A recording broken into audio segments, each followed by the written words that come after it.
I just want you to know, baby. Like, you need to justify the logic in the early stages. His second month, he made 5,000. I just want to show people bank statements. That's 58k in 180 days. Oh, has he really done it? Yeah, of course, you just check his bank statements. You can see all the guys inside. There's Jerry, there's George. So he makes comfortable decisions. He thinks he's doing. Good morning, Vietnam. We are back in the room. Feels good to be back. It's currently Saturday, the 12th of July, 10:39 a.m. Just had the first black coffee of the day. Not the DJ. I'll be seeing him next week in Ibiza though. Fly to Ibiza on Wednesday, so the next 4 days. And I'm actually going for 10 days, which is a lot longer than usual, but I tell you what, it's very, very, very much needed after the last 2 months, not only from Capital Closers side of things, but also the sales agency. So we'll be letting off a little bit of steam, as they say, to put it lightly. But anyway, just in the middle of doing a call review for one of the guys inside Capital Closer at the moment. This is something that I'll do pretty much every single day. So the guys inside Capital Closer, they will submit a mock call. Once they've gone through the coaching, the training, and they feel confident, they will submit a mock call, and I will review the call personally and give detailed video feedback of exactly what went well, what needs to be improved. This ensures that when we place them onto a remote high ticket sales role, that they can perform at the level that they need to. Because the biggest issue I see within the space at the moment is people are trying to rush landing a role, which is shooting them in the foot. Right, think of it like this. If you are a Sunday League football player and you try and get a trial at Chelsea Academy, you're going to embarrass yourself. Just because you play football doesn't mean you're going to get a trial. So what we like to do, and what makes sense, is go for the training, the coaching, actually master it, because traditional sales is very different to high ticket closing. Get good enough, and then we place you on a roll, and then you smash it, you don't embarrass yourself, and then it's easier to get to the 8, 10, 15, 20, 25, 30,000 per month mark. So, doing that at the moment, but there'll be some updates recently, but share some updates with you guys. But we've had some big changes to Capital Closer 2.0 recently, and for the last 3 weeks, that's why maybe I haven't been so active, I've been spending a lot of time, a lot of capital, a lot of energy on basically adding all of the updates that I feel are necessary to take us and the guys inside to the next level. So basically, all the guys that came on board to 2.0, I asked them to fill out a form, about 10 different questions, and I said anything that's reasonable that you put in that form, I will implement. So for the last 2 weeks, I've gone away and I've basically implemented all the feedback that they want. I'm not going to tell you what it is, because I'm not going to dox it to the whole public so they can hear what we do inside Capital Closer. If you want to find out, book in a call and speak with me or one of the team. But just know,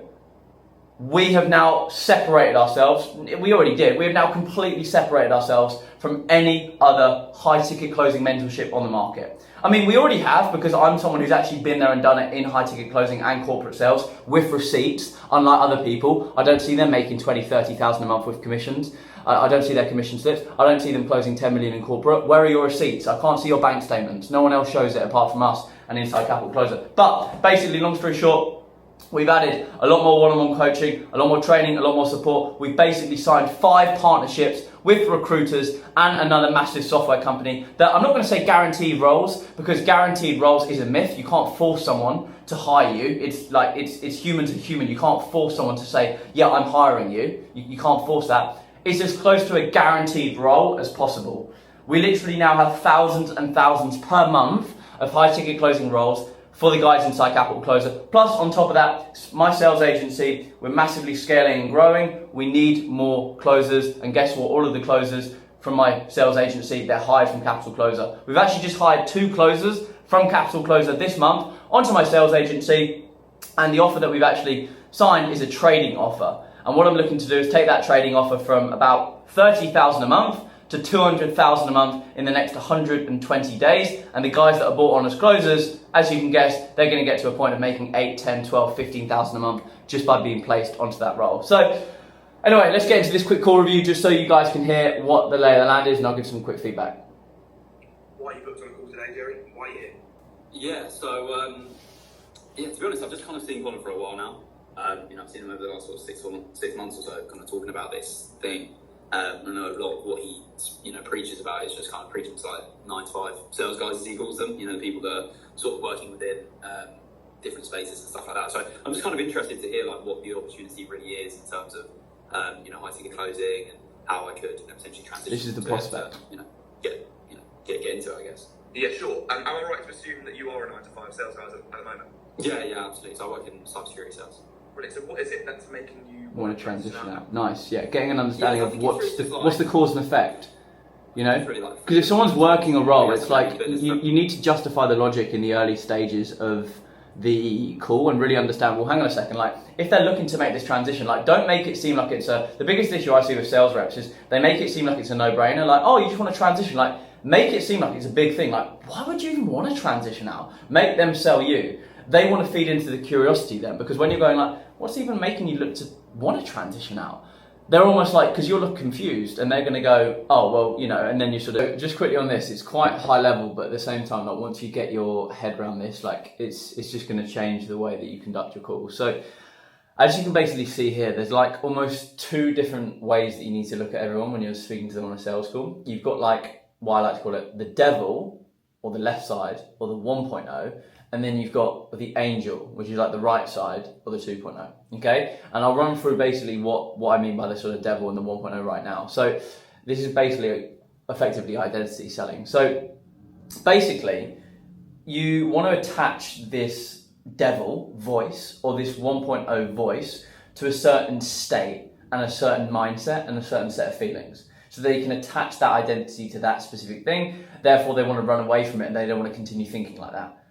Okay, if that makes sense? And basically it relates to the mindset that we don't want them to have if they need to buy.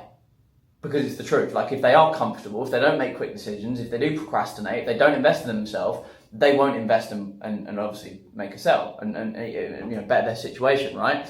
So I need to, and I'll just quickly run through it now. So basically, if we look at it here, so let's say he's working a 9 to 5 job, or you know, in Jerry's case, 9 to 5 job. Let's say SDR for a cybersecurity company, okay, and what he's doing for work. Now that's what he's doing for work right now, a cybersecurity 9 to 5 role. That is the 1.0 voice, the devil voice, right? Now, as a result, he, you know, by listening to that voice, he is working a 9 to 5 job and he's working as an SDR. Now the feelings are he has no freedom. He has no holidays, he has no time with the kids, cap commissions, high tax rate, missing out on stuff, not being able to make the money that he wants, everything. So because you've listened to 1.0, your state is a 9 to 5 job, and doing what you're now doing for work is where you're at. As a byproduct, your feelings are no freedom, no holidays, no time with the kids, cap commissions, all of those things that anyone is feeling within a 9 to 5 role. But that has all happened, and this is almost like the highest level thing, because you've made comfortable decisions. You've made slow decisions. You've been procrastinating. You've not been making decisions on your own. You've been thinking things are scams. You've been not doing whatever it takes. You've been pushing things off. And therefore, that identity of the current state, the feelings and the mindset, that now forms the identity of the 1.0 version of yourself, or the devil, because you've been listening to that voice. You've been listening to be comfortable, make slow decisions, take your time, spend 24 hours to make a decision, don't make rash decisions. All of that way of thinking has caused you, because you've listened to the 1.0, those pieces of mindset, are you listening to that 1.0 devil voice, have now caused you to work a 9 to 5 job up in London, where your events are you have no freedom, no flexibility, no free time, you're not making enough money, cap commissions, micromanagement. That's what it's caused. So I've linked a certain mindset and a certain voice to your current state in terms of where you're at. And then it just becomes the case, anything related to a comfortable decision, slow decision, anything related to that is them listening to a 1.0 voice. So when I drop the investment at the end, well, when they start thinking like this, they realize, wait, hang on, when I've been comfortable, when I've made slow decisions, when I've procrastinated, it's led to this. It's led to no freedom, no flexibility, no time with the kids. And all of these, my existing way of thinking has caused all of this bullshit to happen. And you've labelled it, so they're like, right, if I do the same thing that I do as normally do, think about it, spend time, go away from the call, all of this is gonna carry on. So then you relate the 2.0 voice to effectively, you know, the current state. So normally the opportunity that you're selling, okay? The opportunity you're selling, e-com, Amazon FBA, trading, property, whatever it may be. And then as a result, well, that mindset in order to get there, to listen to the 2.0 voice, to listen to the angel, is telling you to get uncomfortable. Take self-accountability, invest in yourself, get resourceful, make this a need rather than a want.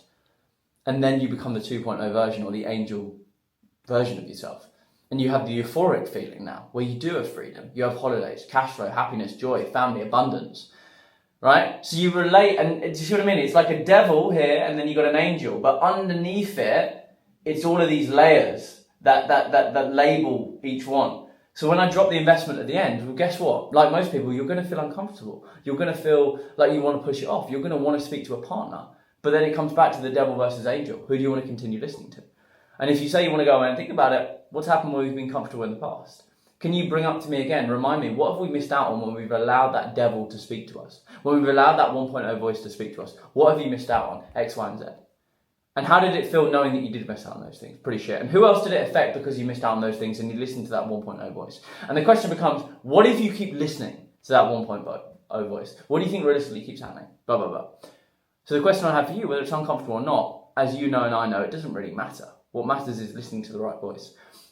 So in this situation right here, right now, what is going to be the best thing to put yourself in the best possible position to ensure that you get to where you want to be, the 10, 15, 20,000 a month, so you can take care of your family and yourself?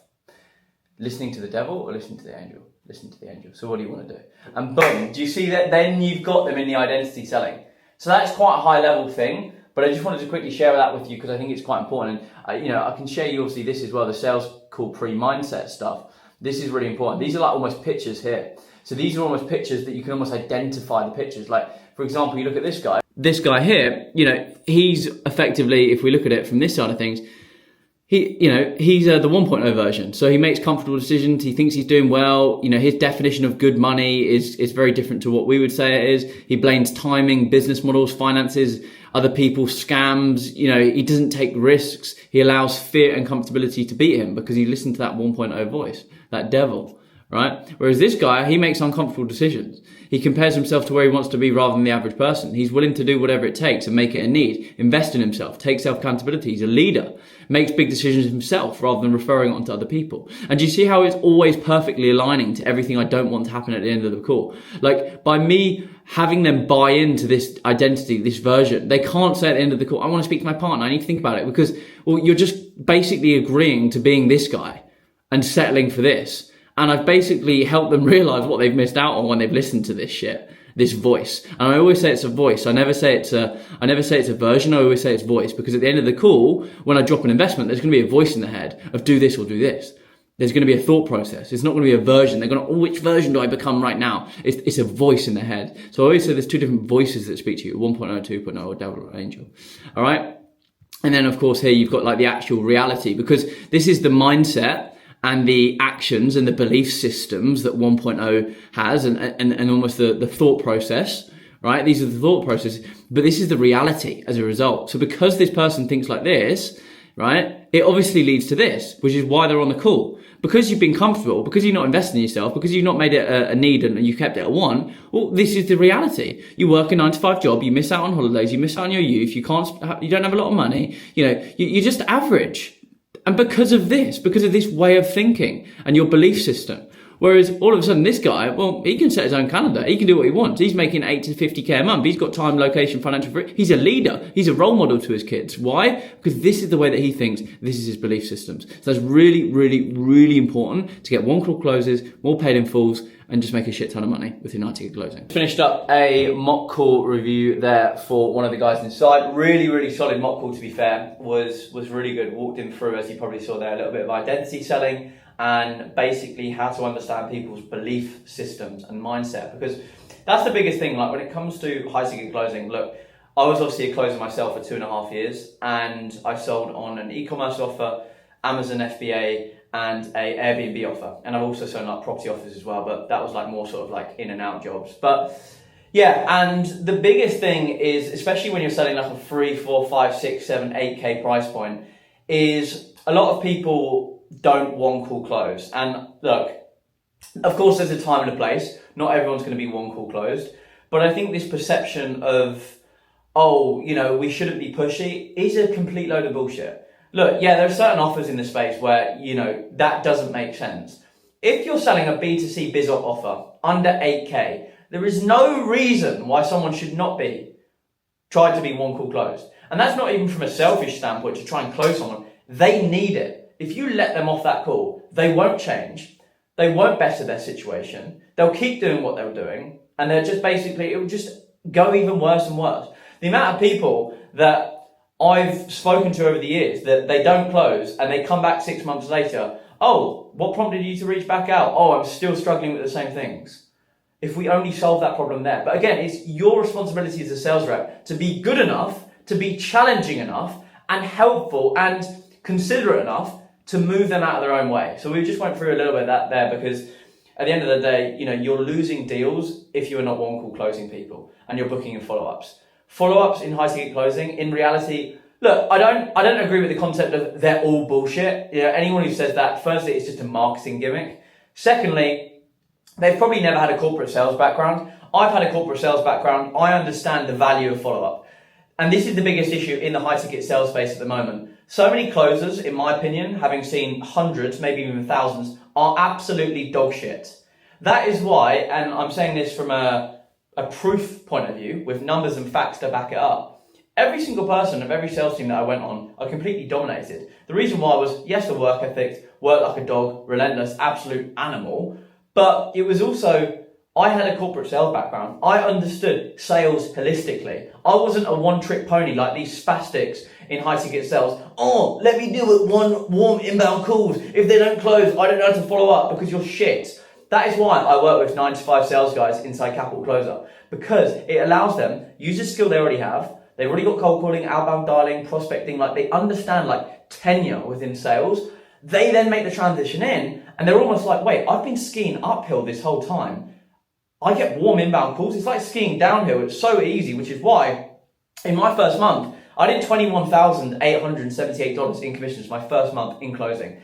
Yet that is unheard of. That is not normal. Do not expect that getting into the space. A lot of guys inside Capital Closer, as I would advise, we get guys within a 6 month period to the 10, 15, 20, 25, possibly even 30,000 a month mark in the 6 months. But realistically, look at 15 to 26,000 a month in that 6 month time range. Okay, having transitioned out your 9 to 5 sales role. But what I'm getting at is when you have those transferable skills, you need to use them both. Don't just go, oh, I'm just going to one call close everyone. No, because you get the best of both worlds. You do 70% one call closing, but you understand pipeline management. You understand a follow-up system. And that was the biggest thing for me when I was closing, and a lot of feedback for anyone who's looking to get into the space. And I said to the guys inside Capital Closer, understand follow-up. Most people should be closed on the call. Do not take what I'm saying now and go, I'm going to follow up everyone. If some people aren't ready, and this is why you need to understand the buyer's journey. Some people come on calls and they just haven't seen enough.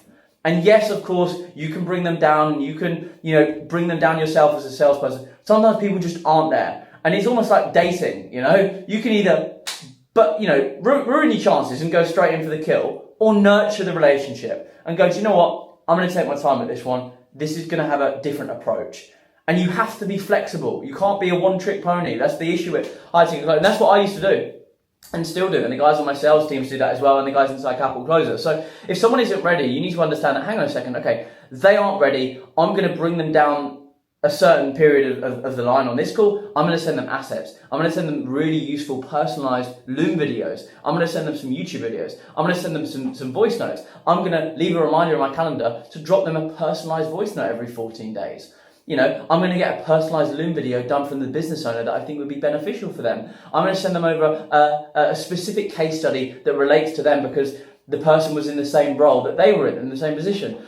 All of these things, and you nurture and nurture and nurture relationships. When I used to sell the Airbnb coaching offer, there was a 5K, a 10K, and a 35K. Now, I'd sell those 5Ks, a lot one-call closes. The 10Ks would be like 60% one-call closes, 40% follow-up. 35Ks, they'd be like 2, 3, 4, maybe even 5 or 6 calls. I had to nurture the relationship. I had to understand where they were. I had to send over certain assets, send over contracts, send over agreements, send over useful assets, materials, slide decks, pitch decks, and I had to understand that, okay, this call is going to be positioned for this. This call is going to be positioned for this, and this one for this. Rather than what most people do, I'm just going to close them on the first call. Yes, most people should, but you have to have a follow-up system in place. And that's why what I would always do is I was very strict on my tracking and metrics, and I would know where every single lead is at, when I follow up, when's my next touch point, and everything else. So that's really, really important, guys. I've gone on a little bit there, but hopefully that's valuable for you to take in.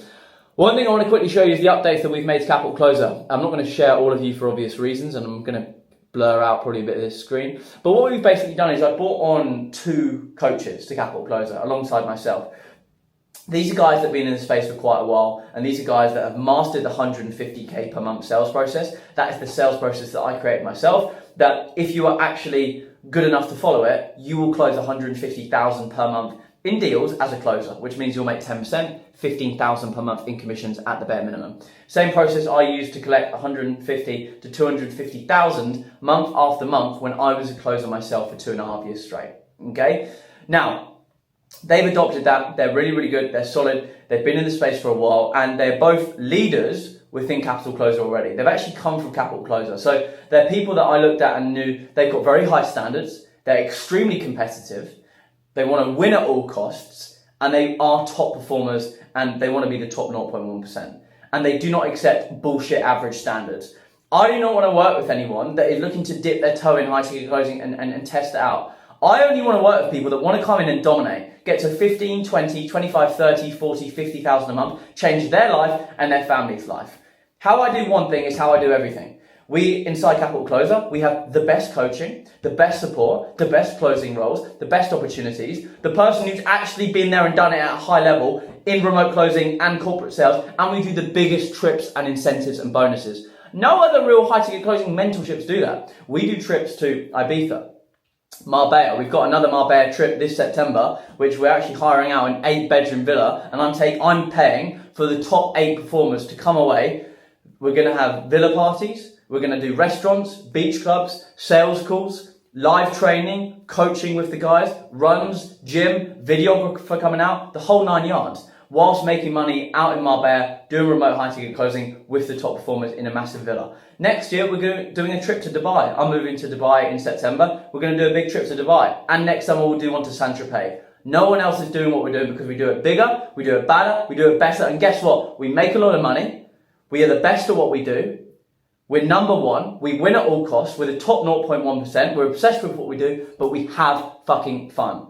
That is the biggest issue in the space at the moment. People, in my opinion, they're just neeks. They're just weird. There's nothing about them. There's no substance. It's like, let me just make loads of money. You're not fun. You don't dress well. You're not cool. You don't know how to have fun, right? That's what we do inside Capital Closer.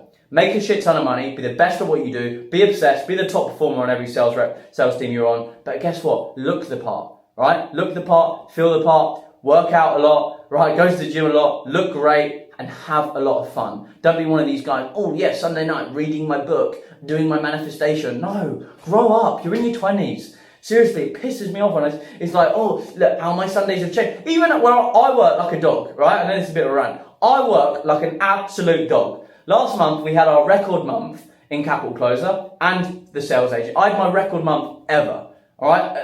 I mean, 2 years ago on that, from last month, I said there was a certain number that I wanted to hit. A very, very big number at the time. It's not now, I look at it, but that I wanted to hit. Last month we hit that number. We cleared that number. Not in dollars, but in British pounds. That number was cleared, okay? And I work like a dog. I work like an absolute dog to make it happen.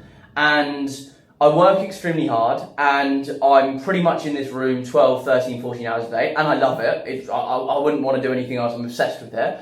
But guess what? Work hard, play hard. That is the biggest thing that has always been true for me, and I think it's lacking within the space. A lot of guys are like, I'm just work. I'm locked in, bro. I'm like, piss off. Yeah, because you're boring. Because you're one of those kids in school who was the boring weirdo that no one got on with, if we're just being completely honest. Whereas, like, not many of the guys, if you see in the online space, were that guy in school where everyone knew him, he was about it. Like, normally those guys don't end up anywhere because it's like, they get comfortable and they, you know, so that's why we do what we do inside Capital Closer. Make an obscene amount of money and have fucking fun. Be the best at what you do, but work hard, play hard, right? And that's why we're doing these trips inside Capital Closer out of my own pocket to Saint-Tropez, to Dubai, to Marbella. And we're going to book these 6, 8, 10 bedroom villas. Is it going to cost a lot of money? Yeah, but I don't care because this is why I do Capital Closer. This is why I do what I do, because I want to be surrounded by the best guys in this space. I want to help them to make the 20, 30, 40, 50,000 a month, be on the best closing roles, have the best opportunities, make the most money, and have a lot of fun in the process. So the updates that we have, I brought on 2 coaches, like I mentioned, and we've split it into 2 separate teams rather than, oh, you've got a coach like all these other people do. We've split it into 2 different teams. I want it to be like sports teams, which it's going to be, all right? So we've got it as sports teams. So what that means is you basically have a manager who manages you now alongside me as well. This means you have to perform. Do not come into Capital Closer and cruise. Do not come in and go, I've got time, I'm going to wait 12 months to get to 10K a month. No, move with speed, move with urgency, and do whatever it takes. You know, we're not here to like babysit you. You know, yes, you get the support coaching that you need. Meet us in the middle. You meet us in the middle, you'll make an obscene amount of money. Lewis Miller, I'll show you in a second. Lewis Miller has made $60,000 in 180 days since coming on board to Capital Closer. He made $60,000. And he came from a recruitment background. Jack Scotty has made $39,000 in 6 months since coming on board Capital Closer. In 180 days, he made $39,000 in commissions from high ticket closing. He's 19 years old, used to work in FX brokering role. Jerry Curling made $49,000 I'll show you proof of this in a second, $49,000 in the space of 6 months from high ticket closing from Capital Closer. Had an SDR cybersecurity background. I could go on and on and on. The amount of people we've got to 10, 15, 20, 25, 30,000 per month is a joke. And it's about to get to the next level soon. Any 9-to-5 sales guy, you come to me with a bit of hunger and a bit of grit, I will get you to 10, 20, 30,000 per month. As long as you put in the work and you're relentless. We have the system. I've been there and done it in closing and corporate sales. Unlike these other guys, I can't see proof of them in their corporate sales role. I can't see proof of them making 20K a month as a closer. Where are your bank statements? I can't see them. Show me them. Exactly. Shh. So there's that element. But as I've said, we've hired 2 coaches, right? And it's going to be a bit like a sports team, right? So the way that it's tallied up is I want high performers. I want that competitive drive in this community. Like it's very, very cutthroat, the way that we do things. Very cutthroat. Come in and be a top performer or, have fun. Have fun, all right? We have a very, very, very, very high standard inside Capital Closer, all right? It's a bit like, I saw a Michael Jordan reel the other day and it's like, you're either going to come up to my standard or it's going to be fucking living hell working around me because you're going to be so pissed off at the standard we try and pull you up at. And that's basically what it's like inside Capital Closer. But anyway, we split it into 2 different teams. One of our coaches, Tom Fenney, is the Invincibles, okay? From Arsenal, the Invincibles. Jerry Curling is the Galacticos. So we have the Invincibles and the Galacticos inside Capital Closer. Those are the managers. I'm the manager as well. And these guys run the show. They are your direct point of contact. These guys are top performers within high ticket closing. They both came from a corporate sales background and now they're coaching with inside Capital Closer alongside of me. Now we have one-on-one coaching and support. As you can see, I'll flip my camera. This is the sort of vibe. This was after our sort of meeting that we had, which was quite funny. The screen looks, needs a wipe. But anyway, look, as you can see, all the guys inside. There's Jerry, there's George, there's Tom, because he's running the Invincibles. And as you can see, we're going to take it up a notch. This is cutthroat. This is going to be absolute cutthroat, balls to the wall. So really, really exciting stuff. I mean, I'll just get on to the to the deals closed. Bang, there we are. Thank you very much indeed. Right, so as you can see, I'll just scroll up here. Hugo only joined like literally 6 weeks ago. He's already closed his first deal and he made $208 from that 45-minute sales call that he took. Came from a recruitment background. Hugo will definitely be at 10K a month in the next 3 months. Okay. As you can see, Will only came on board 60 days ago, £200 made on a 45-minute. Will literally hit 5K. Will hit 5K in, actually, do you know what? Let me just, as you can see, there's Will. Will Evans from Wales. Repping the Welsh. So is Ian Edwards, to be fair. We've got quite a lot of guys from Wales inside. They seem to be smashing it. Must be the luck of the Welsh. As you can see, worked a business development role. Literally, look, I mean, numbers don't lie. Literally had a 39% close rate his first month. He made 5K in literally 6 days since joining. His second month, he made 5,000 in US dollars in commission. As you can see, there's some receipts. Okay. I'm actually going to show you a little bit here just so you can get a lay of the land. There's some receipts and proof.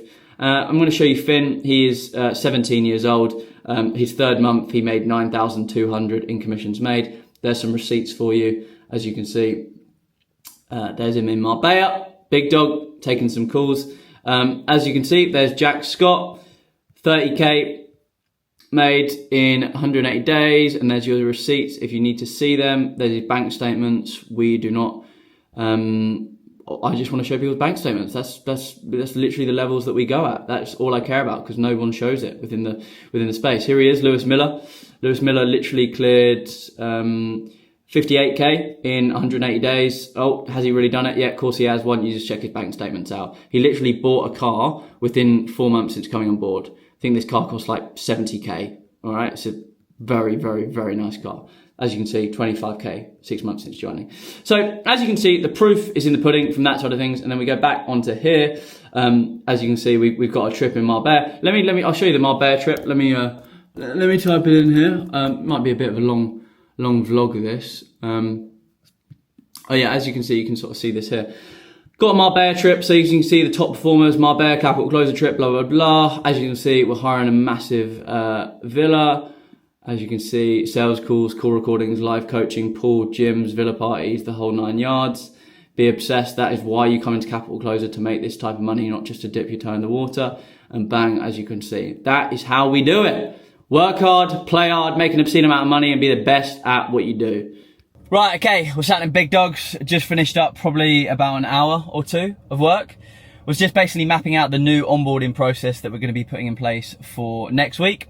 For those that are accepted to come on board and work with us inside Capital Closer. And I was just basically making sure that every single step of the process is completely, fully dialed in. Basically, to ensure that the moment someone comes on board and starts working with us inside Capital Closer, which is normally a 9-to-5 sales guy in tech sales, recruitment, software sales, car sales, business development, insurance, brokering, real estate agents, that they've got absolutely everything that they need to ensure that over a 6-month time period, they can get to the point of not only transitioning out of their 9-to-5 sales role, but getting to the point where they're making 3,000 to 6,000 per month on the side of their 9-to-5 sales role. And then of course, getting to the point of making the 8, the 10, the 15, the 20, the 25, the 30,000 per month in commissions through remote high ticket closing. And of course, being 100% remote, setting their own calendar and being able to work from wherever they want, because that is exactly what we do inside Capital Closer. And that is the exact outcome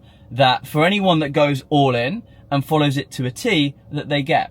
One thing that I always say, and I think it's extremely true, is it's almost like getting results in a coaching program or mentorship.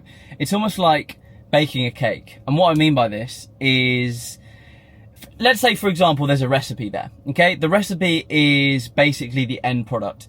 If you follow the recipe, you will get the perfect cake because you followed it, the right cream, butter, sugar, eggs, and you've put it in the oven for the correct amount of time. And you open the oven and it's a perfect cake because you followed it to a T. There's no, it's no revelation. Of course you get the end outcome. But if someone went to bake that cake and they opened the oven and it was burnt, who would you blame? Would you blame the recipe creator or the baker? Of course, it'd be the baker's fault. They've clearly not done something correct. So that's why for us, it's building a system, building a blueprint, having the right coaching, the training, the opportunities, everything in place. I want to create an environment where it's almost embarrassing not getting to 10,000 a month. And I know you could say that's quite harsh, but that is the environment that I want to create inside Capital Closer. If you're not hitting 10,000 per month by 6 months, it's embarrassing, because I want to make sure that I put enough blood, sweat and tears into Capital Closer, money, time, capital, coaching, opportunities, you name it, to ensure that it's almost a case of it's embarrassing not getting to it. And that's why, again, selfishly, I only work normally with 9-to-5 sales guys. Yes, there's the odd person who doesn't have sales experience. For example, Yain Edwards, who's now at 13,000 per month in commissions. Yain joined about 6 months ago, 0 business experience. You can check his member interview out on the YouTube channel. We actually did it 2 months ago. He's now hit 13,000 in commissions since that member interview. He had 0 sales experience before working with Capital Closer, 0. And he's now making 13,000 per month in commissions through remote high ticket closing. Finn starts again, he's 18 years old now. He joined when he was 17. He was in college when he was working. He was in college doing his A-levels. He's just finished his A-levels and he makes 9,000 per month in commission. So yes, we do work with people that don't have sales experience, but you have to be a certain type of person. I'm going to be honest. Hungry, relentless, willing to invest in yourself, willing to make it work, and just someone that just wants to get after it, right?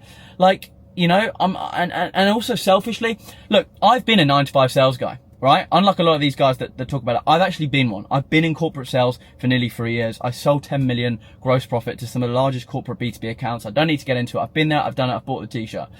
So I understand the pain. Every feeling you're feeling, you will feel or have felt. I have fucking felt it, right? But also, selfishly, it's easier for me to get you results because you're at a 4 out of 10 rather than a 0. So we can move quicker. It's like you already have the skill, so let's just like adopt the new way of selling, understand objection handling, mastering high ticket closing, pitching closing. Like, it's a very different sales process, but you know, you can already, it's almost like a toddler. You can already, not a toddler, sorry, you can almost crawl on the floor. Walking's going to be easy, in my opinion, the way that I look at it. But it's like, if you don't have sales experience, and again, it can still work. I've given a few examples. It's almost like you can't even crawl. You're going to have to be taught to crawl and walk, if that makes sense.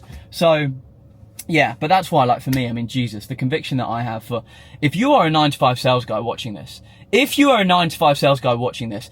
I know what you're making, because guess what? I used to make it. I know the long sales cycles. I know the cap commissions. I know the high tax rate, the 10 to 15 hour per week commute, the micromanagement, the office politics, the 25 days of holiday. They're asking for holiday and getting rejected, even though you've got holiday. The long career progression, wait until you're 35 years old to make 10k per month take home after tax on a consistent basis. Not once or twice a year, on a consistent basis. Do you see? I know all of this stuff because I was a corporate sales guy. I've been there and I've fucking done it. And I've worked my ass off. I was doing 7 a.m. to 7 p.m. in that corporate sales job and scratching my head thinking, why the hell am I only making £4,000-5,000 per month take home after tax? Like, what am I doing wrong? I'm working like an absolute dog here.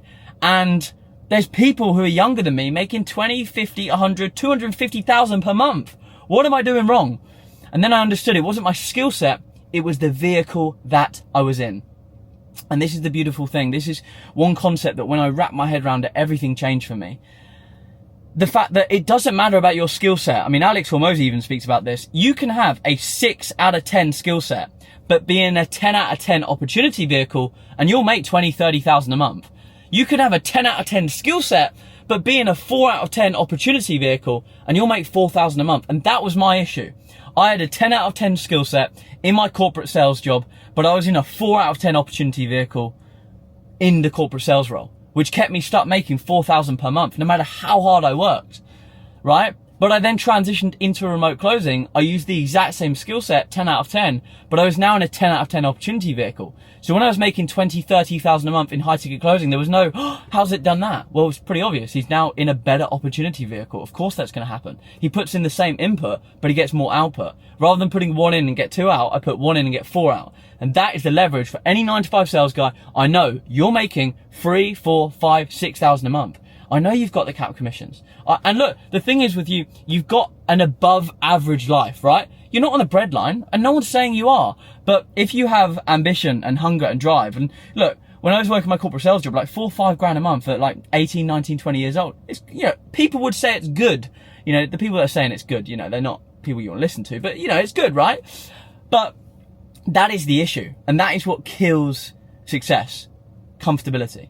And staying above average, because that's the biggest issue. Like, you can stay earning 3, 4, 5, 6,000 a month. You can stay there, but I can tell you right now, it's a very lonely, it's purgatory in my opinion, because I would almost rather be on the other end of the spectrum and just be absolutely fucked as opposed to that middle ground, because that middle ground keeps you there. Whereas if you were broke and you had no money, like, you've got to make something work. Whereas corporate sales, it keeps you comfortable. It just keeps you going, I'm not going to invest in myself. I'm not going to do it. I'm just going to stay here. And guess what happens? You get to 35 years old. You're making maybe 7,000 a month take home, 8,000 a month take home, maybe if you're lucky, 10,000 pounds per month take home after tax. But guess what? You're 35 years old. You've probably got a wife. I'm assuming you're probably going to be paying.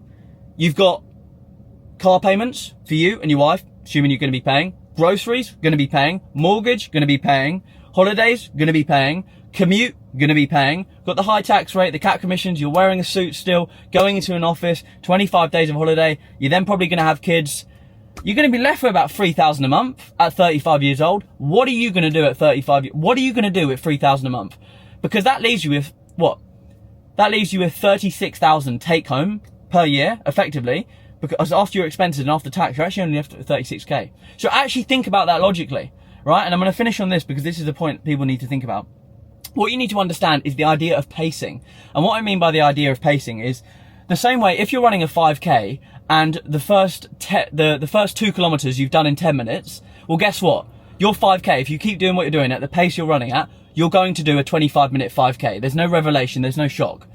It's the exact same in life, okay? If you are working in a corporate sales job, look at the people that are 5, 10, 15 years older than you. And if you keep doing what you're doing, you make the cold calls, the outbound dialing, the follow-ups, the face-to-face meetings, you have the same commission structure, you know, you stay in that company, you just keep doing what you're doing, you will end up like that. There is no like, oh, how did that happen? It's maths, pacing. The idea of pacing, it's what life should be based around, but people don't think, and they get to 35 and they go, how did this happen? Well, your pacing was that. Because those guys are making 10, 12k a month take home after tax at 35 years old. They have capped commissions, high tax rate, long career progression. They're living an above average life. Like no one's, respectfully, no one is going to remember you. You're not leaving a legacy for your kids, for your grandkids. You know, your book, I like to call you know, life is like a book. Your chapters are boring as fuck. He went to work. He worked his way up the corporate ladder. He became a director, then a managing director. Now he's making 300 grand a year. And he retired on his little ISA and his pension. And, you know, he died. Wow. Fucking heard that one before. And look, people can say that's out of order, but look, if you want that, happy days. But what it comes down to is if you have the ambition and drive and hunger, that should kill you, right? And look, for most people, like genuinely, I'm not saying like that is fucking brilliant. Like that is really, really good. But if you have the ambition and the hunger and the drive and you want to leave this legacy and you're like, you see these big people and you're like, I want to do something like that. I want to be remembered. I want to leave a legacy. You got to get after it. You got to get after it. And that was the thing for me. It was eating me inside, staying in that fucking corporate sales role and being above average. I was like, no one is going to remember me. No one is going to remember me. I'm just going to, wow, he's 35 on his little 300k a year, partner's bonus and all that shit. It's like, fuck that, man. Fuck that. There's more. There's way more than that. You can make 10, 20, 30, 40, 50, 100, 250, half a million, a million, 2 million a month in your 20s. Of course you can. You got 2 eyes and 2 ears. Of course you can. But anyway, like the last point before I've got to shoot to the gym. I'm going to, hang on, what's going on there? I'm going to Ibiza on Wednesday, right? And I've been going to Ibiza since, 17 years old. My best mate, funny enough, his godfather runs a few beach clubs out there. So we've been going since we were 17 years old. And, yeah, it's funny because, you know, we've always been going and we've, we've been best mates since we used to throw parties together. We used to do mansion parties together. Basically, long story short, a few people may know, I used to throw mansion parties when I was younger, when I was 16 years old with my best mate. We used to throw big mansion parties, like 8, 12, 15 bedroom houses, and we throw these huge mansion. We'd invite 250 people, and yeah, it was like Project X. We'd do it in the UK. It was crazy and all that sort of stuff. I'll probably show videos one day, and I'm sure we'll talk about it one day, me and him. But we've always been going to Ibiza, and it's funny because we always used to say to each other, and we've always had the same sort of mindset. And I've always said to him that I was in my corporate sales role when we'd sort of go out there quite a lot, and I'd say, I just wasn't happy. Like, I was doing well on paper, but I just wasn't fucking happy. Something was missing, and I kept saying to him, and I really want to come back and do this differently, and I don't want to leave. Like, there were so many times where I didn't want to leave, for example, and it was like, I had to go. And I remember one of my good friends as well, actually. I remember once, there was quite a lot of us that was out in Ibiza, and this was when I was in my corporate sales role, and I really wanted to extend. And I remember the feeling of not being able to extend. And one of my friends, he actually had an online business, and he extended by a week. And it was like, look, it wasn't necessarily about the money. It was just the freedom that I was like, wow, like, he can extend a week. And he's like only 1-2 years older than me. And it was in that moment I was like, look, I'm only ever going to be in my 20s once. Like, the fact that he can just extend like that, like, you never get that freedom back in your 20s. Like, when you're older, it's like you've got a wife and all that stuff. It's like, there's not that like freedom of just, yeah, I'm going to extend for a week and just do this. And like, yeah, I'm missing a trick here. I'm missing a trick. Like, I'm working my ass off in my corporate sales role. I'm making 4,000 or 5,000 a month, but you know, I just want to have that freedom where I can do what I want when I want. And I was really pissed off. Like, a lot of the time I always say it, like, when I got back from holidays in my corporate sales role, like, yeah, there would be good holidays because on paper you're doing okay compared to the average person, but I'd be so pissed off going back. Like, and it wasn't like my situation was bad, but again, it comes back to the point of, yes, it wasn't bad, but compared to where I wanted to be, it was fucking really far away. So it's not necessarily like, is your situation bad? It's more like, how far away are you from where you want to be? You know, like if you want to be making millions a year, if you want to be making 10 million a year, 50 million a year, well, obviously you work in a corporate sales role is really going to grain on you. If you're okay, like making 5,000 a month, then obviously it's probably not. It's all perspective, right? It's all standards as well. But anyway, you know, a good friend of mine was able to extend for a week, and I was like, and I said, when I next come back here, I'm going to be doing it different. And I always said to, you know, my best mate, I said, look, we're going to do it differently. We're going to do it differently. And, yeah, it's just funny. That's one thing I always talk about with destinations and places. And people say it's materialistic, but to be fair, they can just fuck themselves. But it's the sense of when you go to a place going, do you know what? Next time I come back here, I'm going to be doing like that. Next time I come back here, I'm going to be staying there. Next time, and it's not necessarily like the thing, it's being the person who goes away for a year, 2 years, and just fucking gets after it. And it's funny because like, it's not even like you're working towards the thing of thinking, oh yeah, when I come back, I'm going to do that thing. You don't even think about it. And then it happens and you're like, wait, what? Like, and this is it. For example, we're going to Ibiza on Wednesday for 10 days.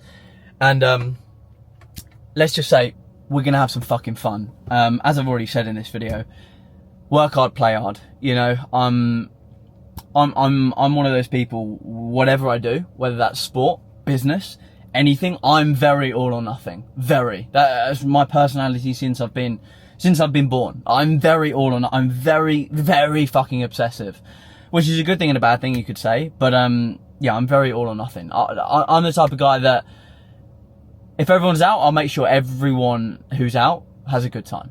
You know, and it's the same with business. I'll make sure that we go absolutely all or nothing. We become the absolute best in the entire industry, or we don't do it at all.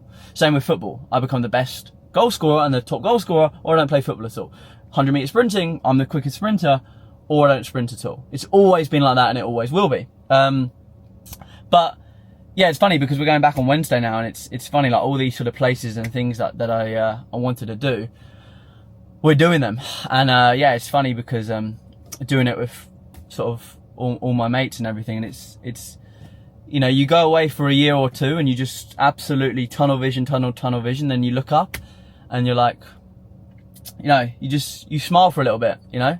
And I think that's what it's all about, you know.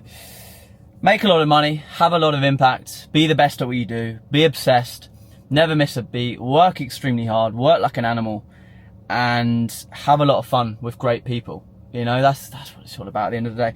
And one of the things I added in the onboarding, maybe I'll show a little clip of the video, is something basically, I'm not going to show it because I won't be able to, but it's a clip from Michael Jordan, The Last Dance. And that is one thing that I completely just relate to so much, the sense of standards, right? And I think that's what I say a lot to my team, and I say a lot to the boys in the sales teams that I run, is you either come up to the standard or it's going to be absolute living hell. Not meeting the standard. And I think that's the biggest thing, but I'm very much looking forward to it.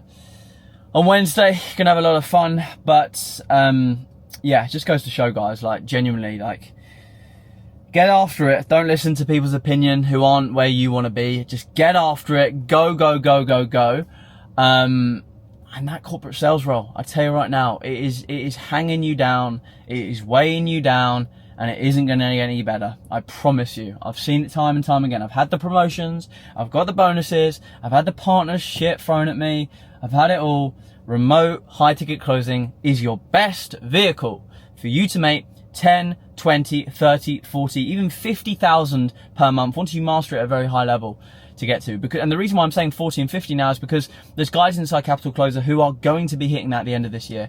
And off the top of my head, Jack Scotty will be hitting that by the end of the year. Lewis Miller will be hitting that by the end of the year. And we've got a lot of guys that are going to be hitting 25, 30,000 per month in commissions by the end of the year that you will be seeing. So you either come on board and take a piece of the pie and start competing with the top performers, or keep watching from the sidelines, and every single month that goes by, you're probably losing 3 to 15,000 per month, not making that transition. But apart from that, I'll see you at the gym. Oh, baby, you're in my system. I just want you to know, baby, oh, you're in my system. Woo! Na, na, na, na, na.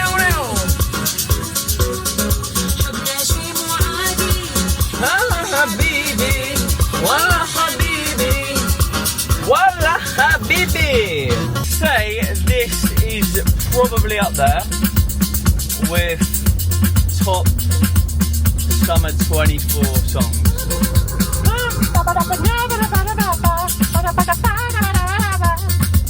Oh, is there a better feeling than gym, steam room, sauna? Probably not. Oh wait, and Ibiza next week. Probably not.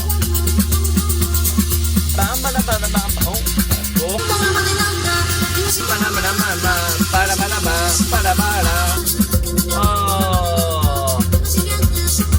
You know what? Let me turn it down. Let me turn it down. You know what? It's good. It's English summer now. You know, everyone talks about English summer being good, but you know what I'm even happier about? Leaving the UK this year. I cannot wait to leave. Oh, I'm so excited. It's been a long time coming, but I'm obviously leaving in September for good to Habibi, Dubai. Oh, it's been on the cards for like probably 2 years now, but a few things I had to sort out, and yeah, we're moving in September. Cannot wait. I'll probably do a video all on why, but I think you can guess why. As a business owner, why I would be leaving the UK, and the tax is only one of the reasons. There's actually many reasons why I am moving from the UK to Dubai, but oh, I can't wait. Sun all year round, tax-free, good people, safety, good food, environment, health, wellness. Oh, the list goes on. The list goes on. But English summers are always good, and you know, I'll spend probably a month here, and maybe I'll come back in my 30s when we get the house in St George's Hill. But until then, it will be Dubai and Marbella. That'll be the move.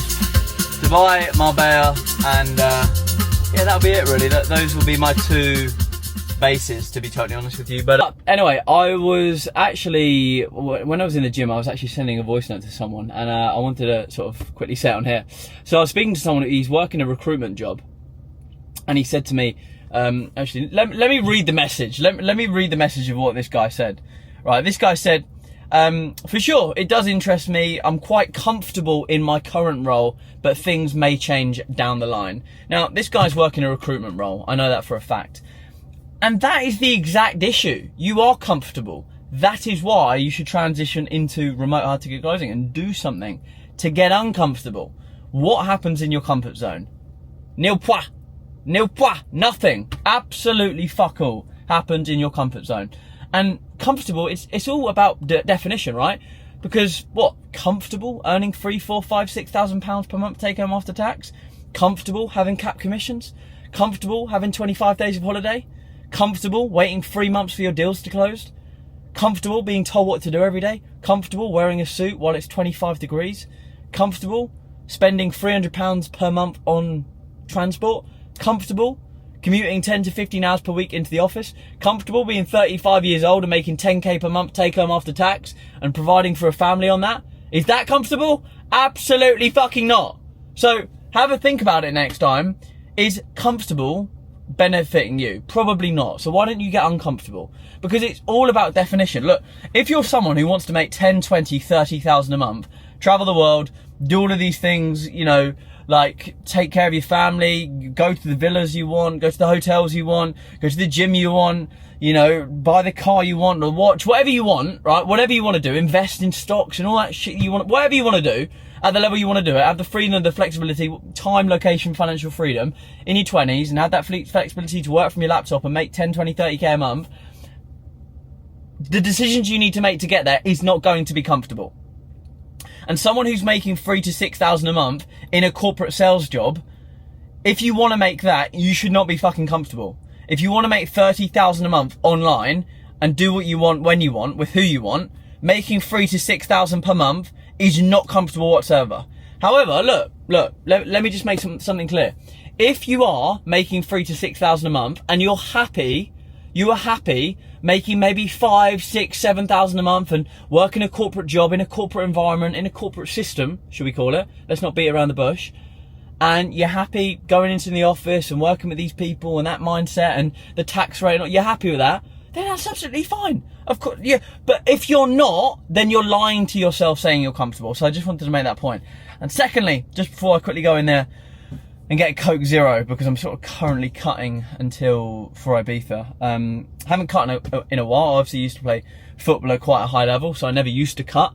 But yeah, I used to be so fit when I played football. Obviously, still go to the gym 5-6 times a week. I run probably 2-3 times a week. On the Stairmaster now, about 6 times a week. But yeah, I haven't had to like cut in a while. But I was like, yeah, I just need to do it.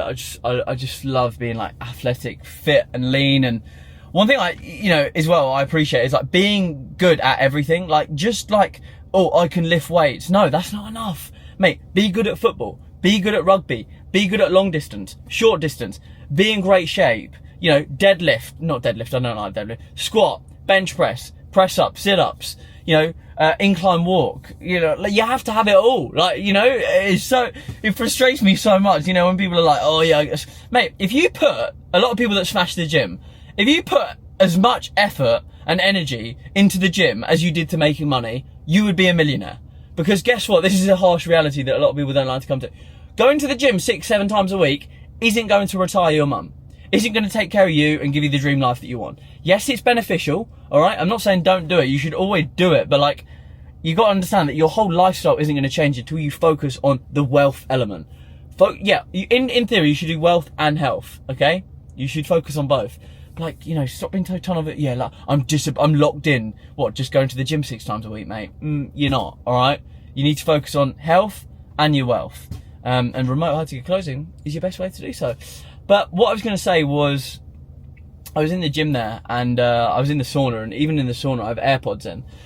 And that's one thing I've always done, since 18 years old. I listen to podcasts, YouTube. My way to absorb information has always been podcasts and YouTube videos. I don't like reading. I can't sit still. I've tried it. I just can't. I don't like it. It's not me.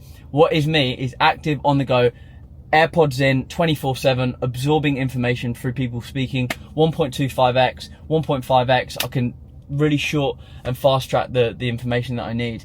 I've been listening to podcasts, to YouTube. I've been doing that since I was 18. I will probably get through, the amount I've watched is a joke, and I do things in different stages where I like to create my whole entire life around one specific thing. So for example, when I was closing full time, I still do it now, to be fair, because I know that the knock-on effect of me becoming a better closer, even though I may not actively be closing, well, that allows my sales team to make a lot more money, which in turn allows the partners I work with to make more money, which allows me to make more money. And then me listening to it more so allows me to be a better leader, a better closer myself. If I take any calls with Capital Closer, makes it more beneficial. But more importantly, from a coaching element, I can lead from the front in Capital Closer. And that's the biggest issue with a lot of guys in the space. They don't stay on the ball. And that's one thing that I always do. I'll always listen to certain topics and industries. For example, transitioning to Capital Closer, all I listen to is online education companies, info companies, 24/7. It's all I listen to. And I just love, every single second of every single day, I want to maximize it. So whether I'm walking around, whether I'm on the treadmill, whether I'm in the gym, all I listen to is podcasts, is training, is call recordings, is call reviews, 24/7. It's all I listen to. Or, whether it be business owners that have built and exited massive companies.